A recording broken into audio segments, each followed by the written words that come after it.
Sejarah Kesultanan Banten tahun 1527 hingga 1813.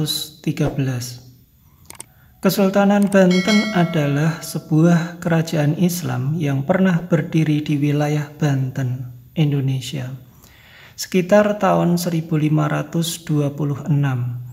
Ketika Kesultanan Cirebon dan Kesultanan Demak memperluas pengaruhnya ke kawasan pesisir barat Pulau Jawa dengan menaklukkan beberapa kawasan pelabuhan, kemudian menjadikannya sebuah pangkalan militer serta kawasan perdagangan sebagai antisipasi terrealisasinya perjanjian antara Kerajaan Sunda dan Portugis tahun 1522 Masehi. Maulana Hasanuddin, putra Sunan Gunung Jati, berperan dalam menaklukkan atau penaklukan tersebut. Setelah penaklukan tersebut, Maulana Hasanuddin mengembangkan Banten pertahanan yang dinamakan Surosowan yang dibangun tahun 1600 Masehi.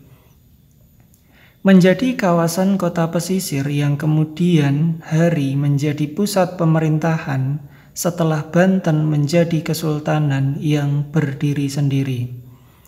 Pernah menjadi pusat perdagangan besar di Asia Tenggara, terutama lada.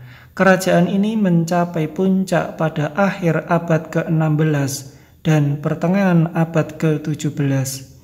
Pada akhir abad ke-17, pentingnya dibayangi oleh Batavia dan akhirnya dianeksasi ke Hindia Belanda pada tahun 1813. Wilayah intinya sekarang membentuk Provinsi Indonesia dari Banten.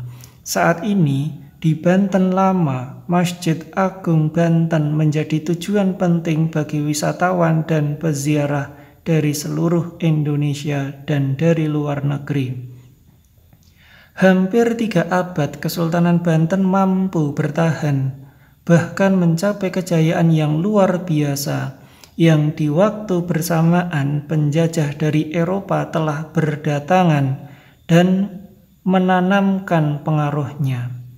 Perang saudara dan persaingan dengan kekuatan global memperebutkan sumber daya maupun perdagangan, serta ketergantungan akan persenjataan telah melemahkan hegemoni Kesultanan Banten atas wilayahnya. Kekuatan politik Kesultanan Banten akhirnya runtuh pada tahun 1813 setelah sebelumnya Istana Surosowan sebagai simbol kekuasaan di kota Intan dihancurkan. Dan pada masa-masa akhir pemerintahannya, para Sultan Banten tidak lagi dari raja bawahan dari pemerintah kolonial di Hindia Belanda.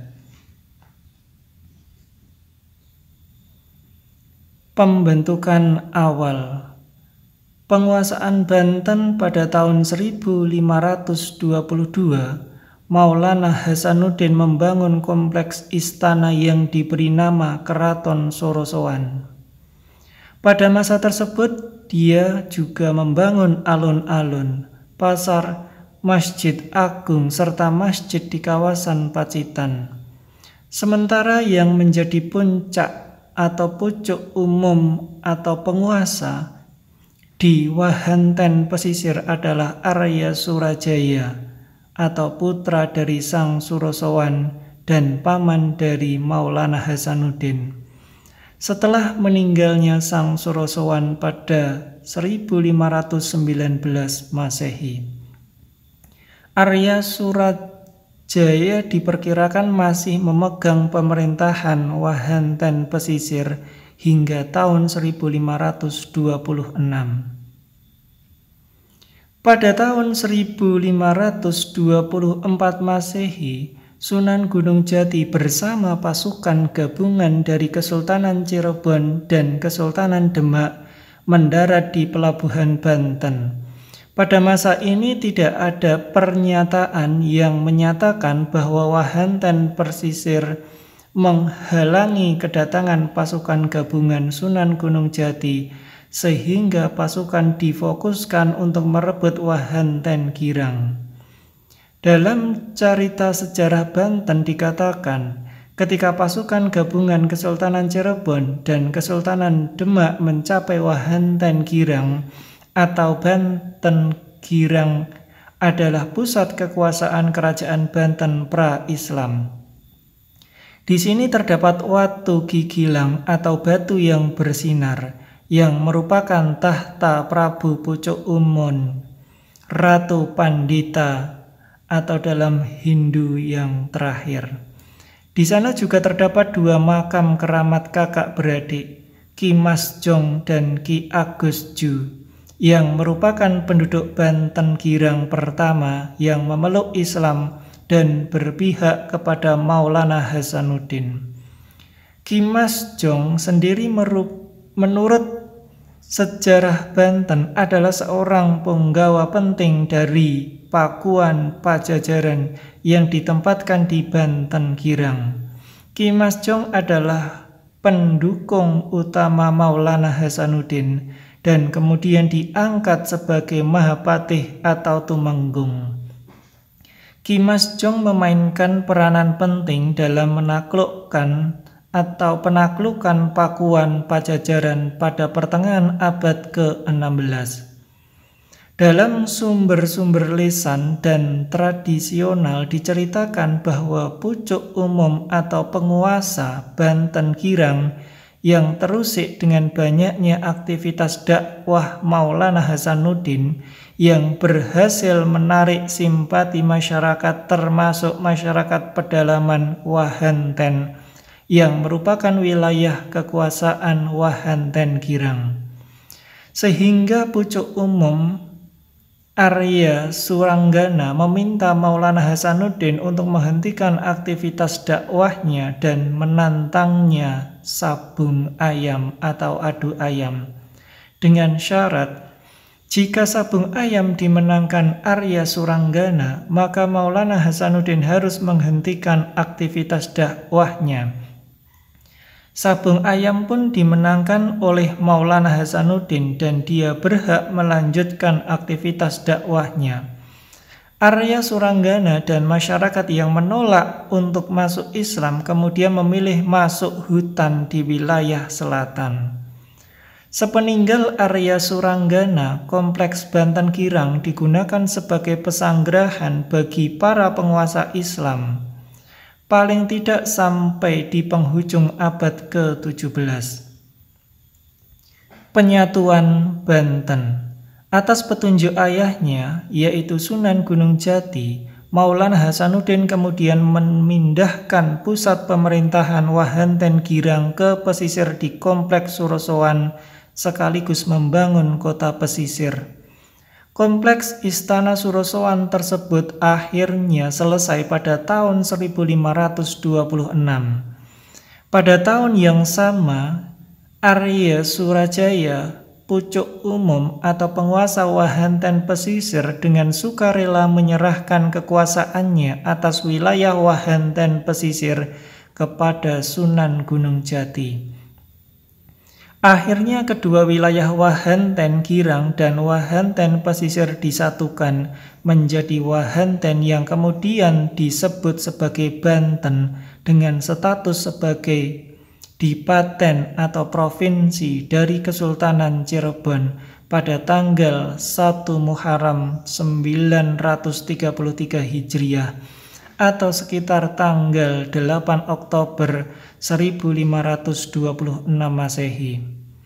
Kemudian Sunan Gunung Jati kembali ke Kesultanan Cirebon dan pengurusan wilayah Banten diserahkan kepada Maulana Hasanuddin. Dari kejadian tersebut, sebagian ahli berpendapat bahwa Sunan Gunung Jati adalah sultan pertama di Banten. Meskipun demikian, Sunan Gunung Jati tidak menahbiskan dirinya menjadi penguasa atau sultan di Banten. Alasan-alasan demikianlah yang membuat pakar sejarah seperti Hussein Jajadiningrat berpendapat bahwa Sunan Gunung Jatilah yang menjadi pendiri Banten dan bukannya Maulana Hasanuddin. Menurut catatan dari João de Barros, semenjak Banten dan Sunda Kelapa dikuasai oleh Kesultanan Islam, Bantenlah yang lebih ramai dikunjungi oleh kapal dari berbagai negara. Penguasaan Lampung. Pada tahun 1525, Syarif Hidayatullah memasuki wilayah Labuhan Meringgai di Kerajaan Pugung. Menurut Nur Halim atau Raja Adat Melinting, Lampung Timur, kedatangan Syarif Hidayatullah ke Pugung pada awalnya dikarenakan oleh surat yang dikirimkan Ratu Galuh atau penguasa Pugung, istri dari anak dalem Kesumaratu, melalui burung merpati yang bermaksud meminta pertolongan kepada penguasa di luar pulau untuk membantu Pugung menghadapi perampok dan bajak laut yang telah meresahkan.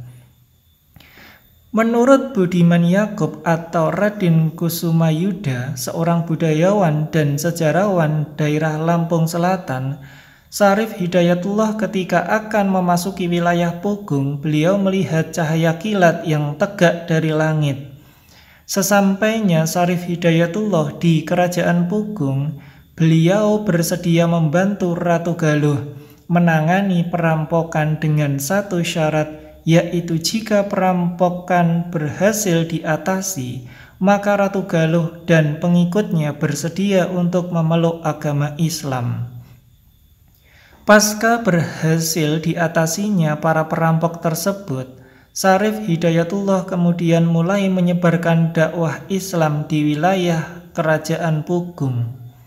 Ratu Galuh beserta pengikutnya bersedia menerima ajaran Islam dengan dibimbing oleh Syarif Hidayatullah. Syarif Hidayatullah kemudian mengajukan lamaran kepada Ratu Galuh untuk menikahi anaknya, yaitu Putri Sinar Alam. Namun dikarenakan ada peraturan adat di kerajaan Pugung di mana putri pertama harus menikah dengan keluarga yang masih kerabat kerajaan Pugung, maka lamaran tersebut ditolak. Ratu Galuh kemudian menawarkan Putri Kandang Rarang, anak dari Minak Raja Jalan, agar menjadi istri Syarif Hidayatullah dan disetujui.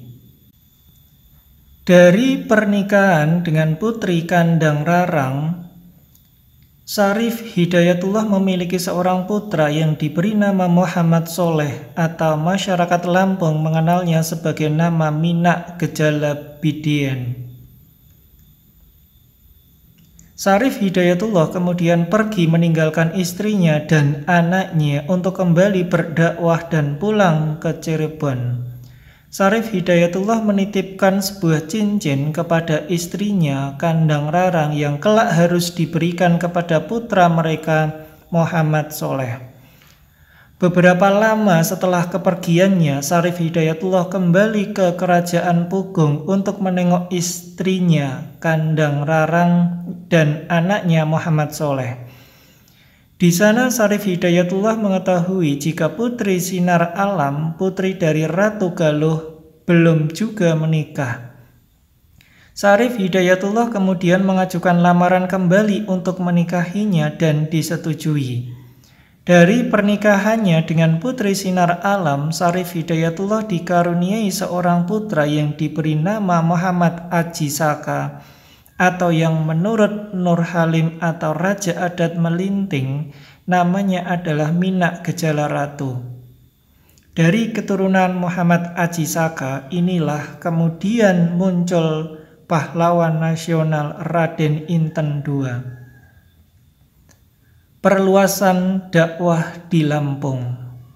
Dengan masuknya masyarakat adat Pugung ke dalam Islam, maka secara berangsur masyarakat Lampung dalam rumpun adat Lampung Peminggir yang berada di pantai selatan Lampung memeluk agama Islam. Wilayah di Lampung secara berangsur-angsur berada di bawah kendali Kesultanan Cirebon hingga pada sekitar tahun 1530 Cirebon berhasil menguasai Lampung dan menempatkannya di bawah kendali Depati Banten. Depati Banten atau Gubernur Banten pada masa itu Hasanuddin sangat tertarik dengan wilayah Lampung dikarenakan wilayah ini dianggap menguntungkan untuk menghasilkan lada. Pada masa itu para penguasa di Lampung suka menjual lada dengan harga tinggi guna mendapatkan berbagai barang komoditas. Pembagian Kerajaan Pugung. Pembagian terhadap Kerajaan Pugung dimulai ketika Muhammad Soleh dan Muhammad Aji Saka datang ke Kesultanan Cirebon untuk menemui ayahnya Syarif Hidayatullah. Di Cirebon mereka dididik dengan ilmu syariat agama Islam dan keahlian bela diri serta keilmuan dan kemampuan anak-anaknya dirasa cukup. Syarif Hidayatullah menyuruh mereka kembali ke Pugung. Kepada Muhammad Soleh dia memberi sebuah kotak kayu yang pada sisinya bertuliskan bacaan surat Al-Fatihah, sholawat nariyah dan ayat kursi. Dan kotak tersebut hanya boleh dibuka di saat penobatannya sebagai penguasa di Pugung. Sementara pada Muhammad Aji Saka, Syarif Hidayatullah memerintahkannya untuk mencari gunung tinggi di wilayahnya yang memiliki batu putih. Muhammad Aji Saka kemudian menemukan gunung yang sesuai dengan deskripsi ayahnya, yaitu Gunung Rajabasa. Di Labuhan Meringgai kemudian diadakan musyawarah untuk membagi dua kerajaan Pugung. Muhammad Soleh kemudian naik tahta menjadi penguasa di Labuhan Meringgai dan membuka kotak dari ayahnya. Di dalam kotak berisi selembar kain yang bertuliskan Ratu Darah Putih. Menurut Nur Halim, Raja Adat Merlinting, arti dari Ratu Darah Putih adalah pemimpin yang adil dan bijaksana, bersih dari segala sikap yang tercela. Kerajaan yang dipimpin oleh Muhammad Soleh kemudian dikenal dengan nama Keratuan atau Kerajaan Darah Putih Melinting atau Kerajaan Melinting. Sementara Muhammad Aji Saka memilih untuk menetap di wilayah Gunung Rajabasa. Wilayah kekuasaannya kemudian dikenal dengan nama Keratuan atau Kerajaan Darah Putih Rajabasa. Kerajaan-kerajaan Darah Putih ini kemudian menjadi wilayah penyebaran agama Islam yang di Lampung sekaligus mampu membawa masyarakat rumpun adat Lampung peminggir untuk memeluk Islam. Banten sebagai Kesultanan. Kesultanan Demak menggelar musyawarah dalam menyikapi peristiwa meninggalnya Pati Unus atau Deputi Banten sekaligus putra mahkota Kesultanan Demak di Demak. Maulana Yusuf atau Raden Abdullah selaku anak dari penguasa Depati Banten pada saat armada Demak mendaratkan pasukan Banten di Teluk Banten, Yusuf atau Raden Abdullah diajak pula untuk turun ke Banten untuk tidak melanjutkan perjalanan pulang ke Demak.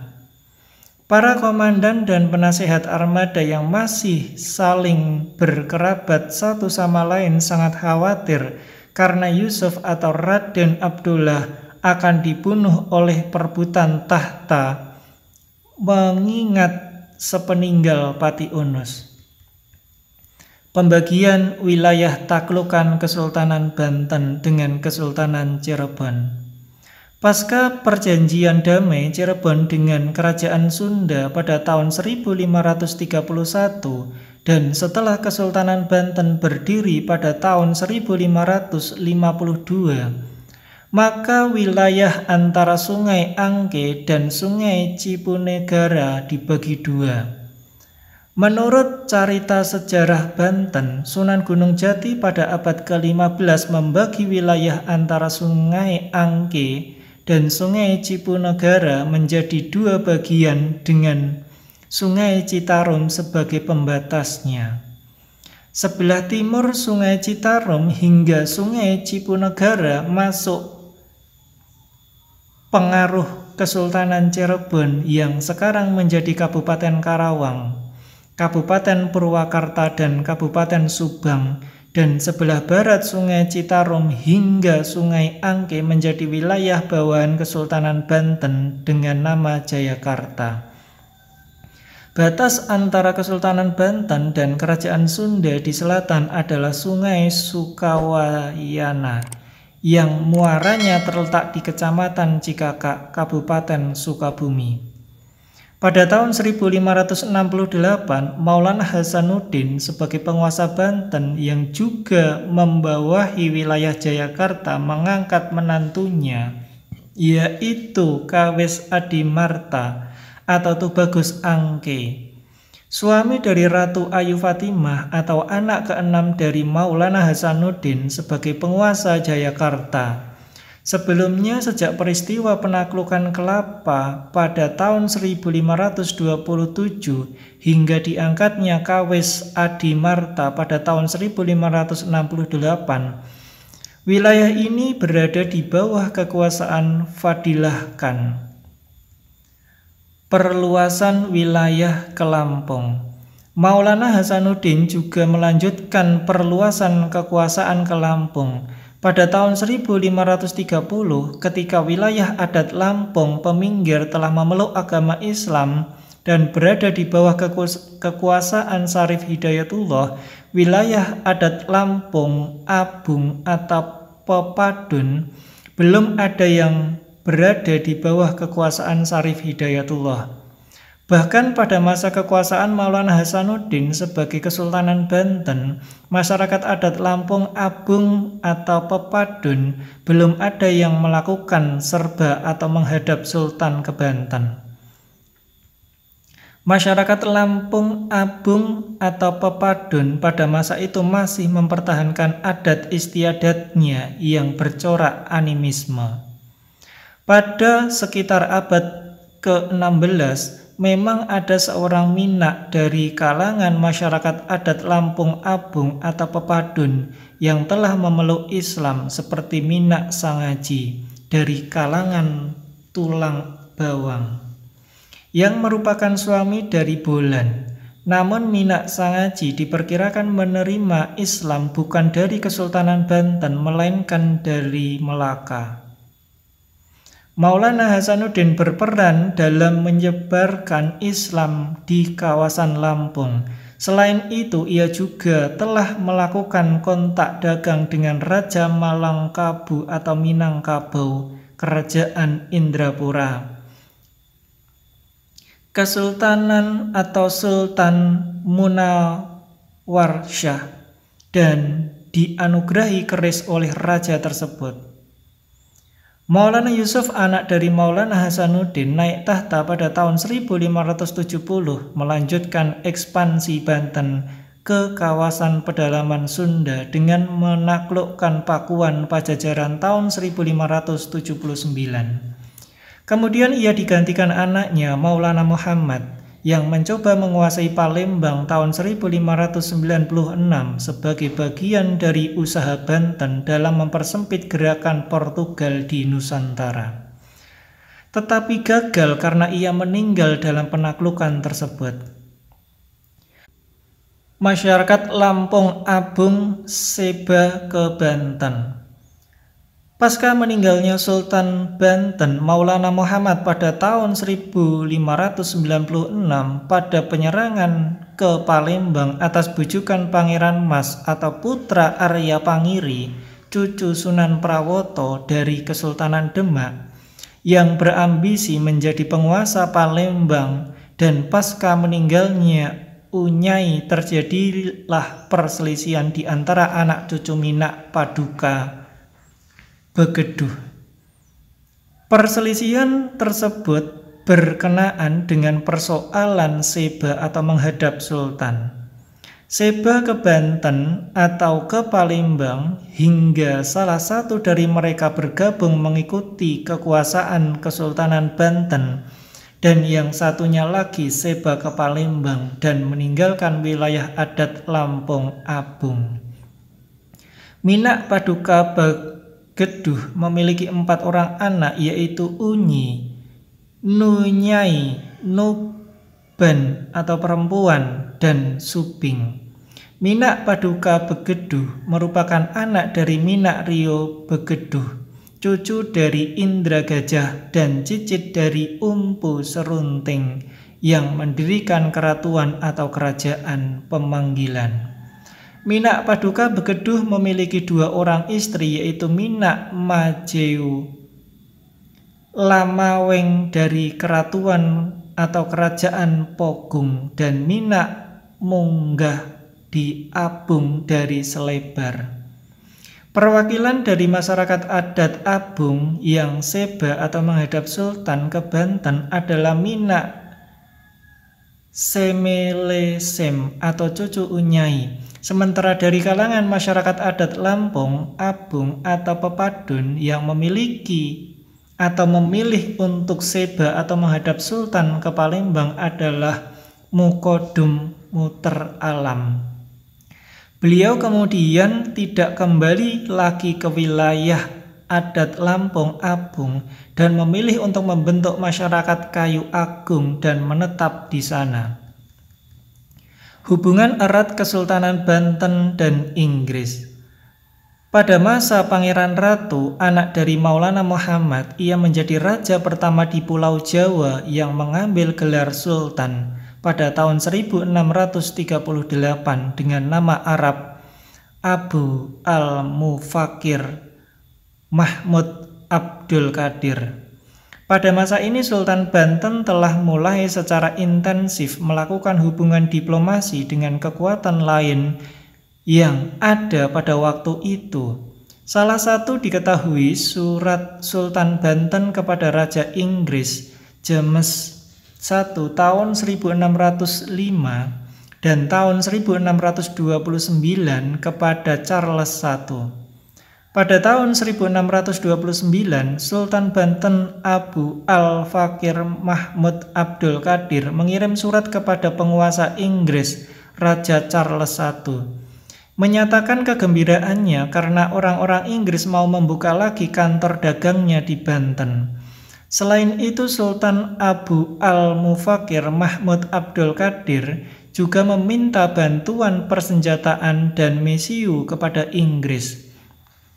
Hal tersebut berguna untuk memperkuat pertahanan Kesultanan Banten. Permintaan Kesultanan Banten akan senjata dan mesiu sangat dimungkinkan untuk menghindari peristiwa penyerangan wilayah Banten pada 1626 terulang. Saat itu, 2 tahun setelah serah terima kuasa mutlak dari wali Sultan Banten, yaitu Pangeran Ranamunggala, Mataram pada masa kekuasaan Sultan Agung Hanyakrakusuma melakukan penyerangan kembali kepada Kesultanan Banten yang kali ini dibantu oleh Palembang. Namun penyerangan ini juga tidak berhasil. Penjajakan perdamaian dengan Belanda. Pada tahun 1636, Kesultanan Banten melakukan penjajakan perdamaian dengan Belanda. Pada masa ini, situasi keamanan cenderung kondusif. Hindia Belanda pada saat itu ada di bawah pemimpin Gubernur Jenderal Antonio van Diemen, yang mulai menjabat sejak 1 Januari 1636. Pada masa penjajakan perdamaian ini, Kesultanan Banten pun mulai menghimbau kepada seluruh masyarakat di wilayah Kesultanan Banten agar mulai menanam lada. Pada tahun 1639, perjanjian perdamaian berhasil dicapai. Puncak kejayaan Kesultanan Banten. Kesultanan Banten merupakan kerajaan maritim dan mengandalkan perdagangan dalam menopang perekonomiannya. Monopoli atas perdagangan lada di Lampung menempatkan penguasa Banten sekaligus sebagai pedagang perantara dan Kesultanan Banten berkembang pesat. menjadi salah satu pusat niaga yang penting pada masa itu. Perdagangan laut berkembang ke seluruh Nusantara. Banten menjadi kawasan multi etnis, dibantu oleh Inggris, Denmark, dan Tionghoa. Banten berdagang dengan Persia, India, Siam, Vietnam, Filipina, Tiongkok, dan Jepang. Perintah menanam lada dan perlawanan dari masyarakat. Imbauan menanam kembali lada yang telah dimulai sejak 1636 menemui perlawanan masyarakat di daerah Lampung dan Bengkulu. Masyarakat kerajaan-kerajaan di Bengkulu yang berada di bawah kendali Kesultanan Banten seperti Selebar misalnya melawan imbauan penanaman lada yang mulai terkesan memaksa. Penguasaan Sukadana. Masa Sultan Ageng Tirtayasa bertahta tahun 1651 hingga 1682 dipandang sebagai masa kejayaan Banten. Di bawah beliau, Banten memiliki armada yang mengesankan, dibangun atas contoh Eropa, serta juga telah mengubah orang Eropa bekerja kepada Kesultanan Banten. Dalam mengamankan jalur pelayarannya, Banten juga mengirimkan armada lautnya ke Sukadana atau Kerajaan Tanjung Pura, Kalimantan Barat sekarang, dan menaklukkannya tahun 1661. Pada masa ini Banten juga berusaha keluar dari tekanan yang dilakukan oleh VOC yang sebelumnya telah melakukan blokade atas kapal-kapal dagang menuju Banten. Lepasnya Karawang kepada Belanda dari Cirebon, sepeninggal Sultan Agung Hanyakrakusuma dari Mataram, penerusnya yaitu Amangkurat I bersikap lebih lunak kepada Belanda. Perjanjian antara keduanya untuk saling membantu pun dilakukan. Pada masa pemberontakan Trunojoyo, Mataram meminta bantuan Belanda untuk memadamkannya. Belanda yang diwakili Admiral Spelman yang kemudian hari menjadi Gubernur Jenderal Cornelis Spelman melalui Syah Bandar Jepara yaitu Wangsadipa mengajukan syarat yaitu perluasan wilayah kekuasaan Belanda hingga Sungai Cipunegara atau di bagian utara, terus menyusuri selatan hingga bertemu laut. Syarat tersebut dibawa oleh Residen James Cooper pada tanggal 4 Maret 1677 dan diterima oleh Sultan Mataram Amangkurat I dan putranya. Atau beberapa bulan sebelum Trunojoyo merebut ibu kota Mataram tanggal 28 Juni 1677 dan membebaskan putra-putra Pangeran Girilya yang ditahan oleh Mataram yaitu Martawijaya dan Kartawijaya. Syarat tersebut kemudian disetujui oleh Amangkurat I, walau wilayah yang diminta sebagiannya adalah milik Kesultanan Cirebon, yaitu wilayah Karawang atau sebagian masyarakat mengenalnya dengan Rangkas Sumedang, atau wilayah antara Sungai Citarum dan Cibet, sehingga Sungai Cipunegara yang sekarang menjadi Kabupaten Karawang, Kabupaten Purwakarta, dan Kabupaten Subang. Para penguasa Cirebon ditahan sebagai garansi Cirebon mau melepaskan wilayah pesisir bagian baratnya untuk Belanda. Pangeran Wangsakerta yang berada di Cirebon dan menjadi wali setelah ayahnya atau Pangeran Girilaya tidak kunjung kembali dari Mataram akibat ditahan oleh Amangkurat I, kemudian meminta bantuan Kesultanan Banten. Sultan Ageng Tirtayasa kemudian mengirimkan bantuan persenjataan kepada Trunojoyo dengan memintanya untuk membebaskan para pangeran Cirebon yang ditahan oleh Mataram. Ketika Trunajaya berhasil merebut keraton Mataram, orang-orang yang ada di dalamnya kemudian ditawan dan dibawa ke Kediri. Awalnya Trunajaya tidak mengetahui bahwa para pangeran Cirebon ada di antara para tahanan yang dibawa ke Kediri. Setelah memeriksa para tahanan yang berasal dari Mataram dan menemukan para pangeran Cirebon, Trunajaya kemudian membebaskan mereka dengan hormat dan mengirimnya ke Kesultanan Banten. Posisi Cirebon yang sedang lemah pada saat itu ditambah dengan kosongnya kursi sultan dan hanya diisi oleh seorang wali sultan saja, membuat Kesultanan Cirebon belum bisa merebut kembali wilayah Karawang yang direbut Belanda secara ilegal dan paksa dengan bantuan Amangkurat I dari Mataram. Sehingga ketika kedua pangeran Cirebon kembali dari Banten dan mewarisi Kesultanan Cirebon dengan nama Kasepuhan dan Kanoman, mereka mewarisi wilayahnya yang telah dikurangi wilayah Karawang yang diambil paksa tersebut, sehingga wilayah kekuasaan Kesultanan Cirebon paling barat ialah wilayah Kandang Haur dan sekitarnya hingga batas sungai Ciponegara. Penyerangan Banten atas loji Belanda dan disingkirkannya wakil Mataram di Cirebon.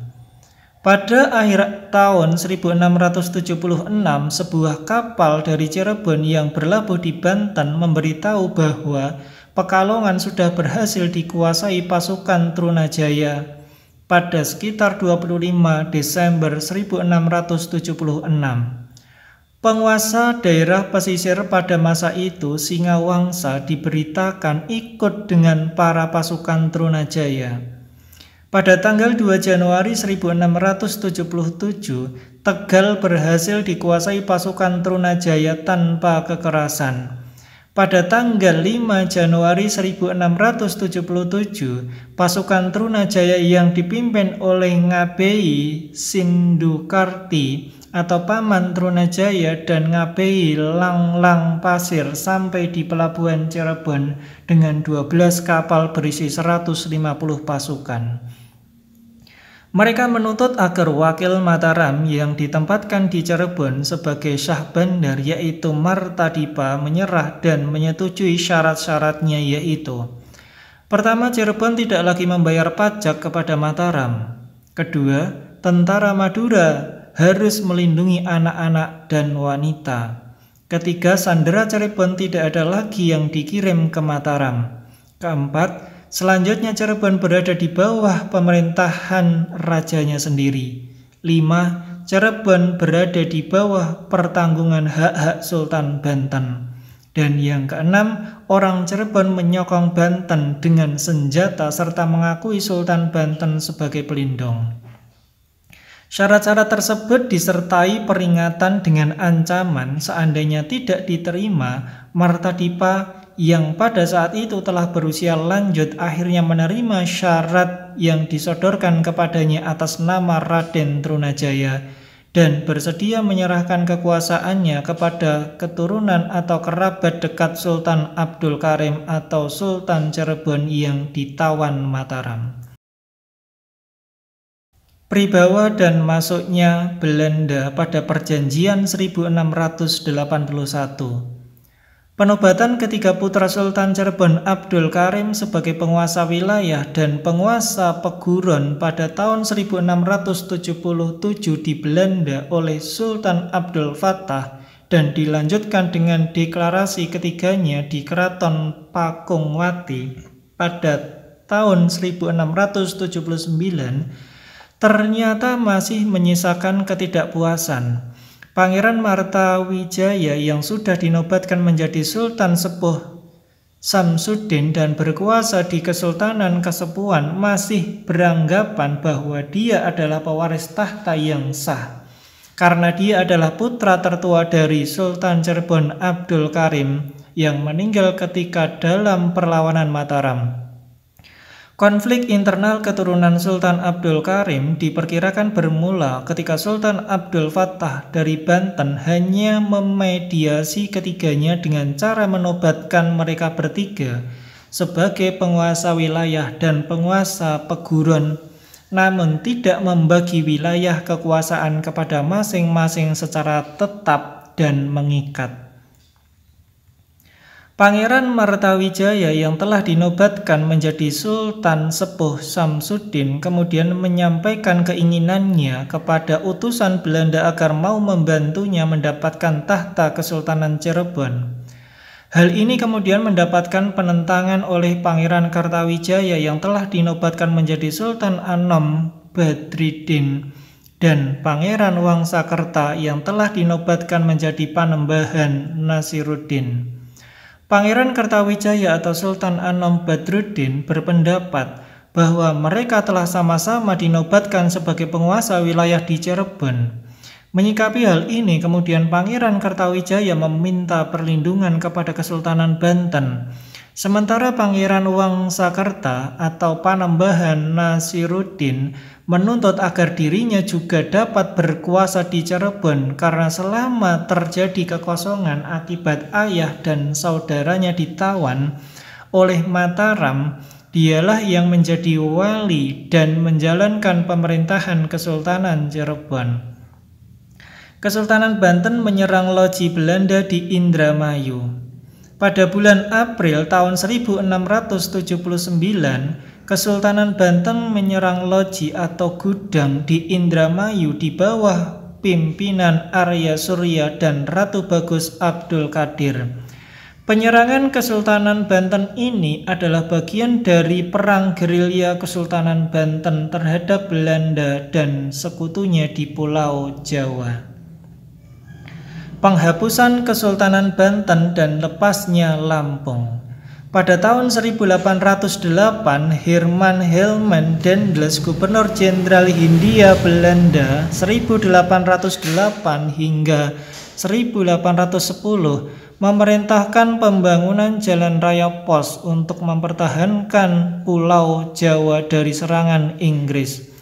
Daendels memerintahkan Sultan Banten untuk memindahkan ibu kotanya ke Anyer dan menyediakan tenaga kerja untuk membangun pelabuhan yang direncanakan akan dibangun di ujung kulon. Sultan menolak perintah Daendels. Sebagai jawabannya, Daendels memerintahkan penyerangan atas Banten dan penghancuran Istana Surosowan. Kesultanan Banten resmi dihapuskan tahun 1813 oleh pemerintah kolonial Inggris. Pada tahun itu, Sultan Muhammad bin Muhammad Muhyiddin Yainussalihin dilucuti dan dipaksa turun tahta oleh Thomas Stamford Raffles. Peristiwa ini merupakan pukulan pamungkas yang mengakhiri riwayat Kesultanan Banten. Agama. Berdasarkan data arkeologis, masa awal masyarakat Banten dipengaruhi oleh beberapa kerajaan yang membawa keyakinan Hindu-Buddha seperti Tarumanegara, Sriwijaya, dan Kerajaan Sunda. Dalam Babad Banten menceritakan berbagai bagaimana Sunan Gunung Jati bersama Maulana Hasanuddin melakukan penyebaran agama Islam secara intensif kepada penguasa Banten Girang beserta penduduknya. Beberapa cerita mistis juga mengiringi proses Islamisasi di Banten, termasuk ketika pada masa Maulana Yusuf mulai menyebarkan dakwah kepada penduduk pedalaman Sunda yang ditandai dengan penaklukan Pakuan Pajajaran. Islam menjadi pilar pendirian Kesultanan Banten. Sultan Banten dirujuk memiliki silsilah sampai kepada Nabi Muhammad dan menempatkan para ulama memiliki pengaruh yang besar dalam kehidupan masyarakatnya.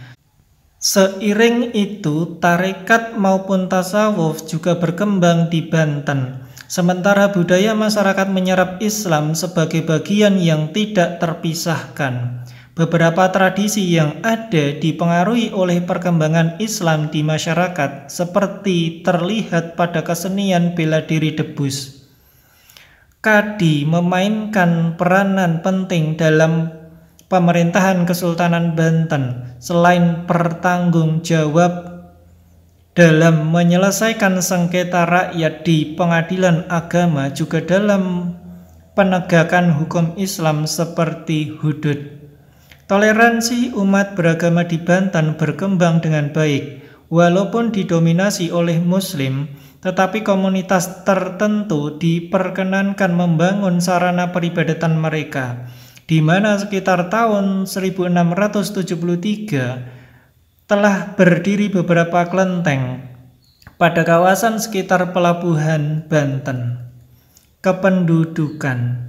Kemajuan Kesultanan Banten ditopang oleh jumlah penduduk yang banyak serta multi etnis, mulai dari Sunda, Jawa, dan Melayu. Sementara kelompok etnis Nusantara lain dengan jumlah signifikan antara lain Makassar, Bugis, dan Bali. Sekitar tahun 1676, ribuan masyarakat Tiongkok mencari suaka dan bekerja di Banten.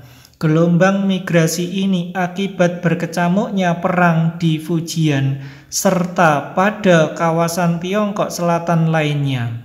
Masyarakat ini umumnya membangun pemukiman sekitar pinggiran pantai dan sungai serta memiliki proporsi jumlah yang signifikan dibandingkan masyarakat India dan Arab.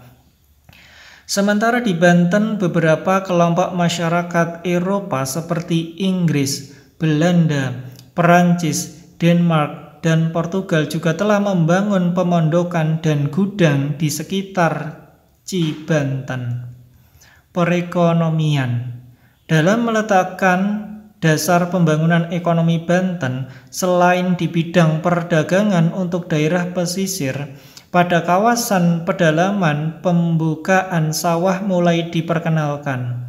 Asumsi ini berkembang karena pada waktu itu di beberapa kawasan pedalaman seperti Lebak, perekonomian masyarakat ditopang oleh kegiatan perladangan. Sebagaimana penafsiran dari naskah yang menceritakan adanya istilah peladang, panggerek atau pemburu, dan penyadap atau penyadap. Ketiga istilah ini juga lebih kepada sistem ladang. Begitu juga dengan nama peralatannya seperti kujang, patik, beliung, koret, dan sadap. Pada masa Sultan Ageng antara 1663 dan 1667, pekerjaan pengairan besar dilakukan untuk pengembangan pertanian. Antara 30 dan 40 km kanal baru dibangun dengan menggunakan tenaga sebanyak 16.000 orang. Pemerintahan. Setelah Banten muncul sebagai kerajaan yang mandiri, penguasaannya menggunakan gelar sultan. Sementara dalam lingkaran istana terdapat gelar pangeran ratu, pangeran adipati, pangeran gusti, dan pangeran anom yang disandang oleh para pewaris.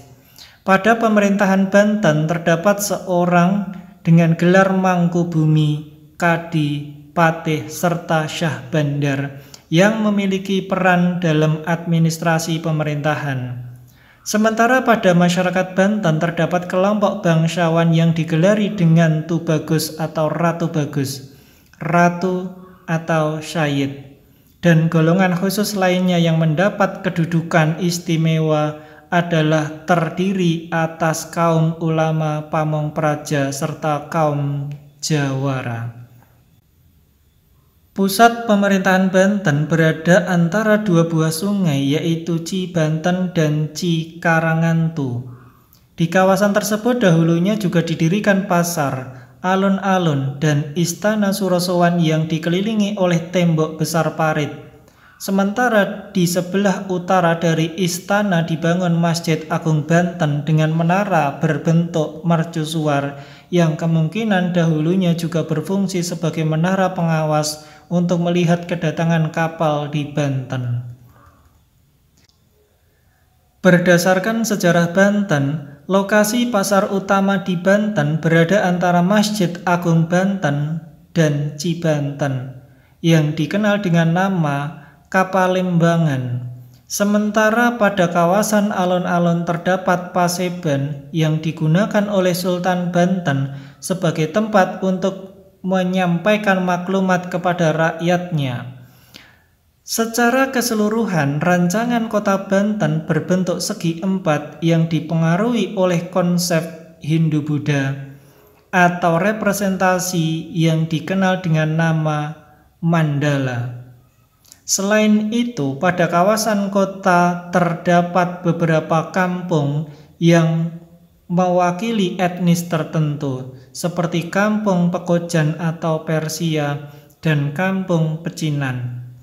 Kesultanan Banten telah menerapkan cukai atas kapal-kapal singgah di Banten.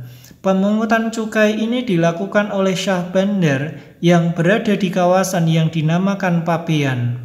Salah seorang Syah Bandar yang terkenal pada masa Sultan Ageng bernama Syah Bandar Kaitsu. Warisan sejarah. Setelah dihapuskannya Kesultanan Banten, wilayah Banten menjadi bagian dari kawasan kolonialisasi. Pada masa pemerintahan Hindia Belanda tahun 1817, Banten dijadikan keresidenan dan sejak tahun 1926, wilayah tersebut menjadi bagian dari Provinsi Jawa Barat. Kejayaan masa lalu Kesultanan Banten menginspirasikan masyarakatnya untuk menjadikan kawasan Banten kembali menjadi satu kawasan otonomi.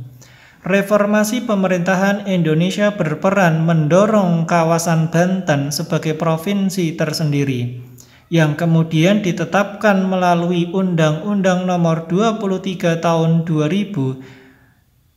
Selain itu, masyarakat Banten telah menjadi satu kumpulan etnik tersendiri yang diwarnai oleh perpaduan antar etnis yang pernah ada pada masa kejayaan Kesultanan Banten.